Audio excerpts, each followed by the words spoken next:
Thank you, Mr. Chairman. Secretary Noem, thank you for being here. I'm really glad that a lot of my Republican colleagues talked about the disaster that Biden and Mayorkas, your predecessor, created. It was absurd. You heard the things from Senator Brett, people that came over here who themselves were traumatized by the very people who then come to this country and traumatize American citizens. You heard Senator Schmidt saying the same thing. A lot of us are very frustrated with the disaster that President Biden left behind and a failed DHS. It's why I'm angry, and it's why I've been critical of you, Secretary Noem, because we're missing an opportunity. Ladies and gentlemen, one of the reasons President Trump won a year and a half ago is because people were sick and tired of a Democratic administration's open border policy and allowing millions of people to come to this country, 1.7 million called gotaways. We don't even know where they are, but we know when you pay a premium to a cartel to get them into this country, they're bad people. Now, why have I been critical of Secretary Noem? Because I don't think we're focusing on, we have limited resources. ICE can't be everywhere at once.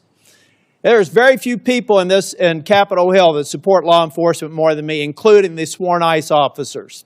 In fact, I've just been told, fortunately, in about a week and a half, we're going to get a plaque on the wall over the Capitol, thanking the Capitol police officers and all the agencies that responded on January 6th.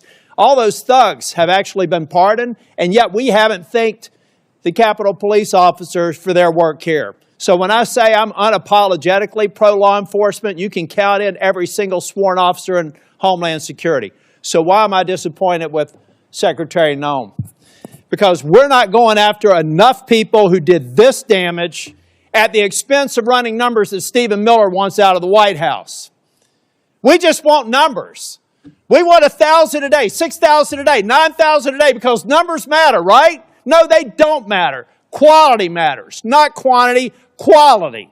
And what we've seen is a disaster. Under your leadership, Ms. Noem, a disaster. What we've seen is innocent people getting detained that turn out are American citizens. I could talk about the culture that's been created here with Stephen Miller aiding and abetting. I heard first reports that he was the one that said it was a domestic terrorist situation where 2 people lost their lives in Minneapolis. I've heard that report. Maybe you can refute it. I don't know that we'll have time for you to respond because I'm giving you a performance evaluation here. I'm not looking for a response.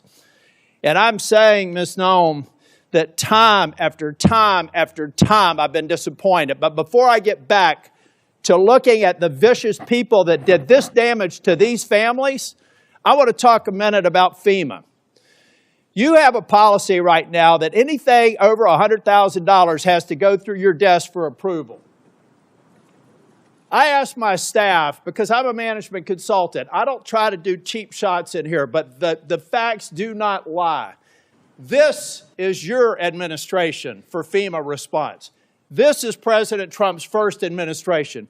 Which one would you like to have? If you're a state that has a $60 billion disaster, your biggest disaster in South Dakota that I can tell that when you were an elected official was about $500 million. So 1/100th of this single storm where thousands of people are hurting in North Carolina and you're just barely catching up.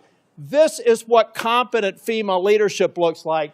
This is what incompetent FEMA leadership looks like. And people are hurting in Western North Carolina from the most significant storm they've ever experienced.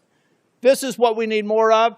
I'm convinced you can't do it. If you're requesting a review of $100,000 and up, then it begs the question, why? Why would you be involved in that? Why would that be a policy? And in a minute, I'll ask about some people that are involved, some special government employees. Why are they involved in it?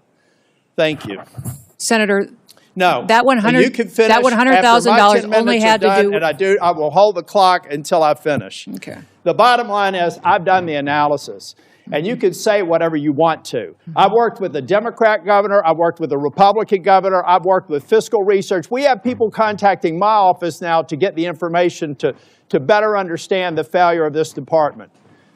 You failed at FEMA. And in fact, if I get to it, actually, why don't I cover this right now? The Homeland Security Act of 2002 expressly prohibits the Secretary of Homeland Security from restricting or diverting FEMA resources from the agency's mission.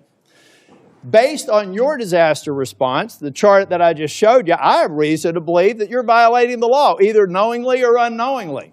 So I'll be asking and getting a submission to the record, submitting a question for the record, what the total amount of FEMA reimbursements are currently being held by DHS, awaiting for final approval.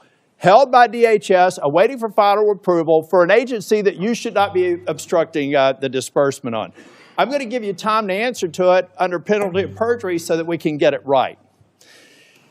Now, going back to Minneapolis, why can't we just say we made a mistake? I will ask you one question, if you can just give me a quick response. Who does Tom Homan work for? You or the president? The president. Okay. Why is that? Because I believe the president recognized that you weren't getting it done in Minneapolis, and you're putting us further away from pointing to this. We're beginning to get the American people to think that deporting people is wrong. It's the exact opposite. The way you're going about deporting them is wrong. The fact that you can't admit to a mistake, which looks like under investigation, is going to prove that Ms. Good and Mr. Pretti probably should not have been shot in the face and in the back. Law enforcement needs to learn from that. You don't protect them by not looking after the facts.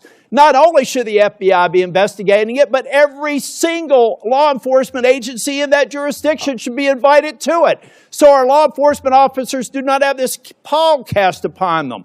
One of the reasons why ICE officers are having threats, and damn the people that threaten ICE officers, because so many of them are doing a good job, is because you've cast a pall on them by acting like we should investigate things differently. Officer-involved shootings have a formula that we should go through every time. And we're not going through that formula. As a matter of fact, in Ms. Good's case, I think that they were even saying that maybe there wasn't even a need to do it in the DOJ. I hope that that's changed. But I'm telling you, it was a civil rights review. I saw your frown. You can correct me if I'm wrong. But originally, Blanche said there wouldn't be an investigation. Folks, law enforcement, we've got to have their back. We've got to make it clear when they make a mistake, then they get corrected for it. But you don't walk away from it, and you've done it too many times. Now, Secretary, I read your book last week. And honestly, some of the parts of it impressed me, but some of it distresses me. And I'll give you a good example of one that does. The passage where you talk about killing a dog that was 14 months old. I train dogs, all right? And you are a farmer. You should know better. You should know that if you're going out to a hunting lodge and you're putting pheasants out and you're putting dogs out, you don't take a puppy out there. A 14-month-old dog is basically a teenager in dog years. You decided to kill that dog because you had not invested the appropriate time in training, and then you have the audacity to go into a book and say it's a leadership lesson about tough choices. It's in your book. We could play it if we had time.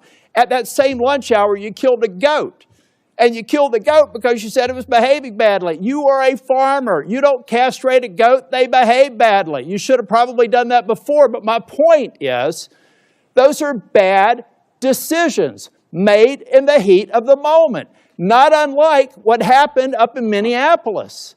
We're an exceptional nation.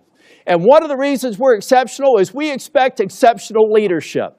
And you've demonstrated anything but that in the time that I've seen you responding to the emergency in North Carolina and across the Southeast, and acknowledging when mistakes are made, and speaking too soon for the expedient of social media or whatever it is. I'll leave you with this, Ms. Noem. I'm expecting answers to Charlotte's Web. I requested it a month ago. That was one of the investigations in Charlotte, 20 minutes from where I live. All I asked for, if it had to be anonymized, was information so that I could determine if your hit rate is right. I want to find more of those people, and I want to detain fewer of the others. And Mr. Chair, in my remaining time, I have a lot to go. But I want to submit this letter from the Office of Inspector General that cites 10 different instances under Ms. Noem's leadership where they've been misled and not allowed to pursue investigations that they think are critically important. Does anybody have any idea how bad it has to be for the OIG in this agency to come out and do this publicly? That is stonewalling, that's a failure of leadership, and that is why I've called for your resignation. And if I don't get an answer to these questions, I don't want an applause. Please don't do that for me. If I don't get an answer to these questions, if I don't get an answer that you've had a month to respond to, and the remaining ones, as of today, I'll be informing leadership that I'm putting a hold on any en bloc nominations until I get a response. And in 2 weeks, if I don't get a response, I'm going to deny quorum and markup in as many committees as I can until I get a response. Thank you, Mr. Chair. 听懂